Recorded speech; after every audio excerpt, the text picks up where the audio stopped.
Madame, monsieur, c'était déjà exactement un mois. Roland Dumas a été blanchi des accusations portées contre lui après 5 ans d'une épreuve qu'il raconte dans un livre chez Michel Lafon. Roland Dumas est notre invité. En 1998, sa vie a littéralement basculé. Des images au petit matin d'une perquisition menée par les juges Wisniewski et Eva Joly. C'était le petit matin chez vous, Roland Dumas. La vie basculée. Vous revoyez ces images? Je vois ça avec beaucoup de tristesse. C'est vrai que ce sont de mauvais souvenirs, des souvenirs noirs. Mais qu'est-ce que vous voulez, la vie a continué.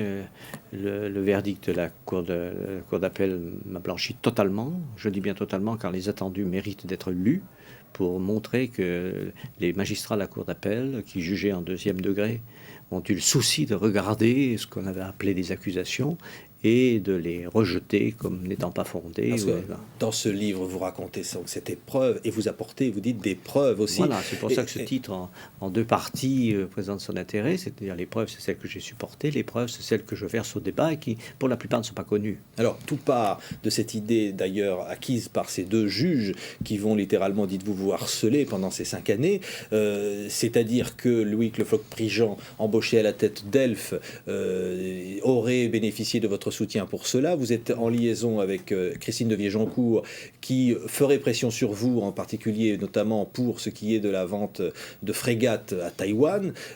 Et tout cela finalement aboutirait à vous auriez eu des cadeaux, profité d'Elf de certaines façons. Tout ça, dites-vous, avait été totalement monté. Totalement monté, et la cour d'appel a démontré que c'était un montage. Regardez, le syllogisme, si je puis dire, judiciaire de l'époque, c'était Roland Dumas a fait embaucher Loïc Le Floch-Prigent à la tête d'Elf. Loïc Le Floch-Prigent a embauché sur sa demande Madame Christine Devier. Madame Christine Devier a bénéficié davantage de la part de la société Elf et aussi dans l'affaire des frégates. Et donc lui, par voie de conséquence, a profité. Donc il fait du recel d'abus de biens. Voilà. Alors ça, c'était l'hypothèse de départ que les juges ont prise pour argent comptant et ont voulu démontrer comme réalité, sans vérifier le bien fondé de telles assertions. Par exemple, je n'ai jamais fait embaucher Loïc Le Floch-Prigent. Nous savons maintenant, par la suite des débats, que le président de la République de l'époque, François Mitterrand, avait téléphoné 1 an auparavant à Loïc Le Floch-Prigent pour lui dire « Tenez-vous prêt ». Bon. Ensuite, l'embauche de Christine Devier-Jancourt, les révélations de M. Sirvin depuis qu'il est sur le sol français, il a reconnu que c'était lui qui avait eu l'idée, c'est une idée comme une autre, d'embaucher Christine Devier parce qu'elle était proche de moi, donc c'est pas moi, etc., et tout à l'avenant. Ouais. Donc le reproche que je ferai en premier aux magistrats qui ont bouclé ou bâclé, comme on voudra, ce dossier, c'était d'avoir eu une idée préconçue et d'avoir torturé les faits jusqu'à essayer de faire entrer les faits dans la conviction qu'elles avaient. Comment expliquer cela? Parce que, par exemple, vous dites qu'il y a des lettres anonymes, un corbeau, vous les publiez dans ce livre, on vous dénonce, on vous attaque, et les juges suivent ce qui est dit dans ces lettres et fonctionnent à partir de dénonciations. Ce qui pose 2 questions. La première, dans de pratique, qui a intérêt à recevoir des lettres anonymes? Donc, qui a intérêt à les envoyer? Ça pose une vraie question. Deuxièmement, comment se fait-il que dans notre droit français, alors que pendant des années, on a écarté la lettre anonyme comme moyen de preuve, d'un seul coup, les juges d'instruction disent « mais non, c'est intéressant ». Et je me suis même entendu dire, pendant l'instruction, alors que je protestais quand même, on m'a dit « mais nous sommes heureux et satisfaits, je le cite, je dis le nom, d'avoir les lettres anonymes, car ça nous permet d'avancer. Ouais. Il ne faut pas être plus cynique. » Alors, on retourne quand même sur cette carrière politique, parce qu'à l'époque, vous êtes ministre des Affaires étrangères, oui. On va revoir des images. Vous en parlez dans ce livre, ce sont des moments clés dans l'histoire française, donc vous voyagez énormément, et vous ne vous rendez pas compte, dites-vous, de ce qui est en train de se tramer, enfin, en quelque sorte, un complot. Christine Devier-Jancourt qui va, par exemple, acheter des statuettes pour vous, qui prétendra ensuite que elle les a achetées avec l'argent d'Elf alors que vous l'avez remboursé. Oui. Une affaire de chaussures sur mesure, des chaussures orthopédiques, on va dire. Oui. Et tout ça alors que vous êtes en train, et on le voit encore sur ces images, de mener une carrière politique trépidante aux 4 coins du monde. Vous vous êtes fait avoir, quoi. Disons les choses comme ça. Oui, vous avez raison. Vous simplifiez, mais c'est vrai. Il suffit de se reporter à ce qu'était l'histoire des années 90 pour mesurer ce qu'était la vie d'un ministre des Affaires étrangères d'un grand pays comme la France, membre membre du Conseil de sécurité, membre permanent du Conseil de sécurité, avec toutes les affaires qui arrivaient de tous les coins du monde, c'était quand même la fin, l'effacement de l'Union soviétique, l'éclatement de l'Union soviétique, la fin du communisme, la construction de l'Europe, la fin de la guerre froide, la conférence de Paris, les deux conférences sur la paix au Cambodge, etc. Entre deux voyages, des amis vous disent attention, il y a un complot, quelque chose qui se prépare. En 92, on me prévient. On me prévient, c'est-à-dire il y a des rumeurs. Même un fonctionnaire de la sécurité, avec lequel mon directeur de cabinet était en contact, en disant un bruit qui court dans Paris, selon lequel votre ministre serait fait offrir un appartement par Elf. Pensez que moi, j'avais la conscience tranquille. Je savais très bien que personne ne m'a offert d'appartement. Les quelques appartements que j'ai offerts à mes enfants, c'est moi qui les ai payés avec une vie de travail. Et donc, j'étais tranquille. J'avais la conscience tranquille. J'ai balayé tout ça d'un revers de main. J'ai continué mes activités. Mais le bruit va commencer. C'est la rumeur, vous savez, comme dans le Barbier de Séville. Ouais. Commence parce que vous aimez beaucoup l'opéra. Voilà, oui, je ne peux rien vous cacher. Et donc, c'est effectivement une référence qui vient à l'esprit, à tel point que je cite le propos du directeur de l'opéra. L'autre jour, je suis allé voir cette représentation récente, là, dans une mise en scène nouvelle que je voulais voir. Et il m'a dit, alors, vous venez écouter l'air de la calomnie, ça ne vous suffit pas. Alors, évidemment, vous ne restez pas complètement inactif. Vous allez notamment rencontrer le directeur du Monde à l'époque pour essayer de lui faire comprendre votre bon droit. Voilà. Et à partir de là, dites-vous, une campagne de ce journal va se déclencher. J'en donne l'explication dans le livre. Effectivement, Le Monde avait fait déjà un ou deux articles mielleux, disant une affaire d'État qui inquiète M. Dumont. Bon, alors, un de nos amis communs, Jacques Attali, que je cite dans le livre, dit, écoute, j'ai reçu un coup de téléphone du directeur du Monde, il voudrait te voir, te parler. Je dis, mais pourquoi pas? Et c'était pour moi une occasion, au contraire, de dire, écoutez, voilà, posez-moi des questions, je vais tout vous dire. C'était plutôt agréable. Vous dites qu'il avait l'air d'approuver ce que vous dites. Vous dites vraiment, c'était il faut qu'on se revoie. Cause toujours, ça m'intéresse. C'est ça, comme on dit dans Paris, il faut qu'on se revoie, ou on se téléphone. Ouais. Et j'avais dit, mais bien volontiers, etc. Et quelques jours après, ça avait quand même attiré mon attention. J'avais été nommé entre-temps président de l'Institut François Mitterrand. Me revient une question par l'intermédiaire du même entremetteur, Jacques Attali.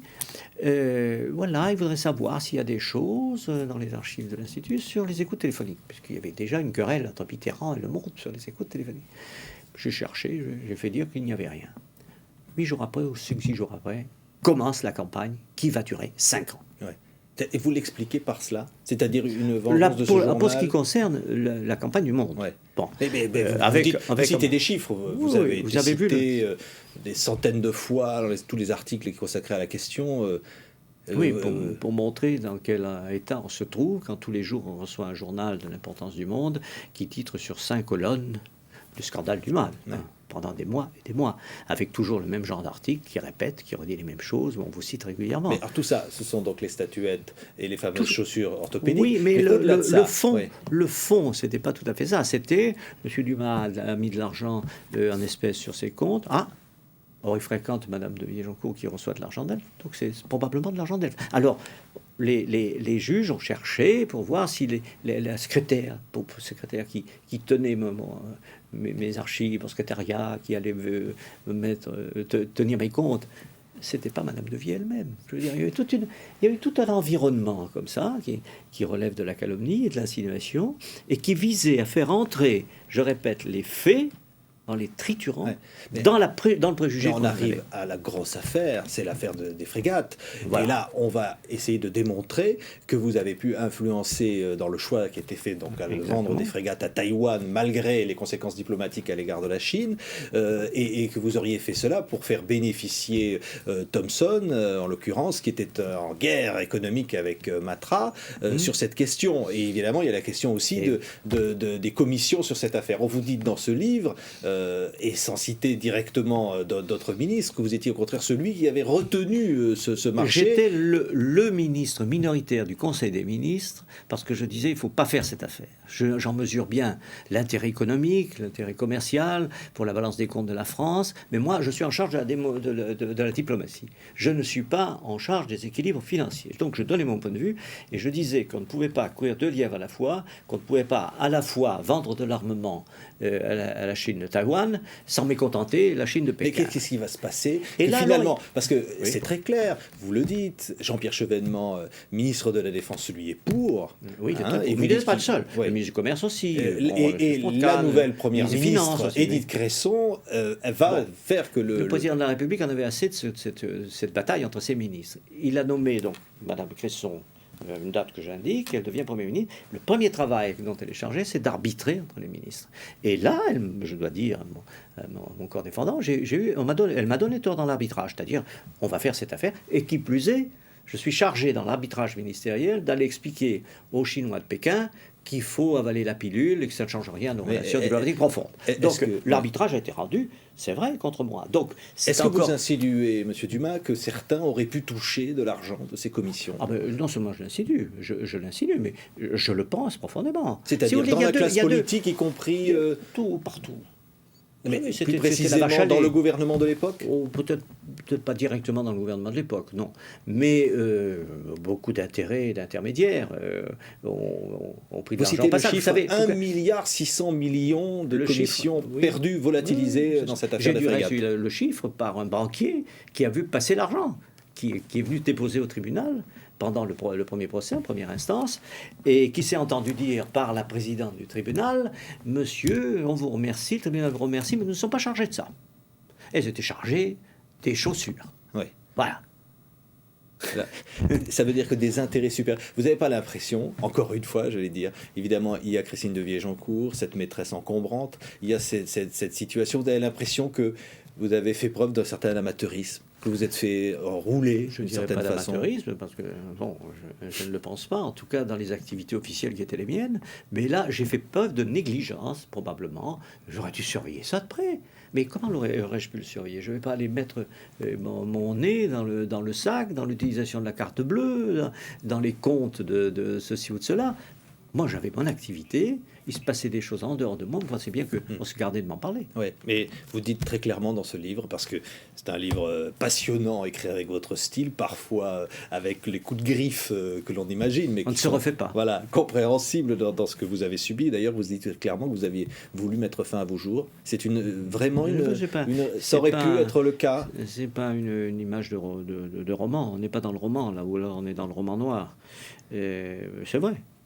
C'est vrai qu'il y a un moment qui arrive où on est complètement démuni. C'est pour ça que j'étais obsédé pendant toute cette période par la mort de Pierre Bérégovoy. C'était mon camarade le plus proche au Conseil des ministres. J'étais assis à côté de lui, en face du président de la République toutes les semaines. Et j'ai vu cet homme se défaire complètement jusqu'en 93, là où il a décidé de quitter ce monde.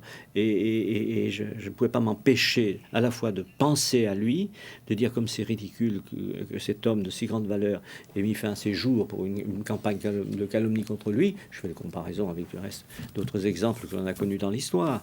La campagne de calomnie contre Salingro l'a amené aussi à se suicider, je veux dire, alors qu'il était blanchi par les tribunaux. Et tous ces amis, tous ces faux amis qui ne vous ont pas aidé, qui vous ont enfoncé. Oui, mais je dois dire, en contrepartie, qu'il y en a beaucoup qui ont été formidablement solidaires, et qui l'ont dit, et qui sont exprimés avec beaucoup de courage contre les idées reçues, contre la meute.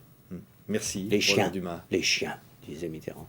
Merci, Roland Dumas. Ça s'appelle L'épreuve, en un mot, et L'épreuve en deux mots. C'est publié chez Michel Lafon, et c'est un livre fort au-delà de l'affaire Elf sur les mœurs, la vie politique, les médias, une réflexion profonde. Merci d'avoir été notre invité. C'est moi qui vous remercie. Sur ce plateau. Merci à vous de nous avoir suivis. Une très bonne suite de programme à tous.